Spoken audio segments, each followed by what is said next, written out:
எனக்கு மட்டும் அவன் கூட பேசாம இருக்கணும்னு ஆசையாமா? ஏன் உனக்கு தெரியாதா? நான் அவன் மேல வச்சிருக்கிற பாசமும் அவன் என் மேல வச்சிருக்கிற பாசமும் இந்த குடும்பத்துல இருக்கிற எல்லாருக்குமே தெரியும். எனக்கு எல்லாமே அவன்தான். இவங்க அப்பாவால எனக்கு எவ்வளவு பிரச்சனை, எவ்வளவு அவமானம் எல்லாத்தையும் நான் கடந்து வந்திருக்கேன்னா அதுக்கு ஒரே காரணம் அன்பு என் மேல வச்சிருக்கிற அந்த பாசம்தான். நான் அவன் மேல வச்சிருக்கிற அந்த நம்பிக்கை எல்லாம் மொத்தமா உடைஞ்சு போற மாதிரி இப்படி ஒரு விஷயத்த அவன் பண்ணா பெத்த மனசு நொறுங்கி போகாதா?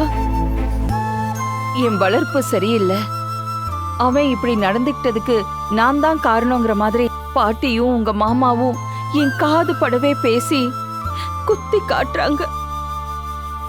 எனக்கு அது எப்படி இருக்கும் சொல்லு? அங்க நடந்ததுக்கும் எனக்கும் என்ன சம்பந்தம்? எந்த வகையில நான் பொறுப்பு?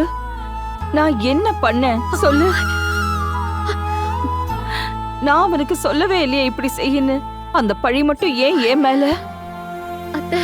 அவனை பெத்தேங்கிற ஒரே ஒரு காரணத்தினாலயா புள்ள ஒரு தப்பு செஞ்சிட்டா தாயால மன்னிச்சு அதை ஏத்துக்க முடியுமா? ஆனா என்ன பண்றோன்றதே தெரியாத அளவுக்கு அநாகரிகமா நடந்துகிட்டு அது ஞாபகத்திலேயே இல்லாத புள்ளைய எப்படி என்னால சீக்கிரமா மன்னிக்க முடியும்?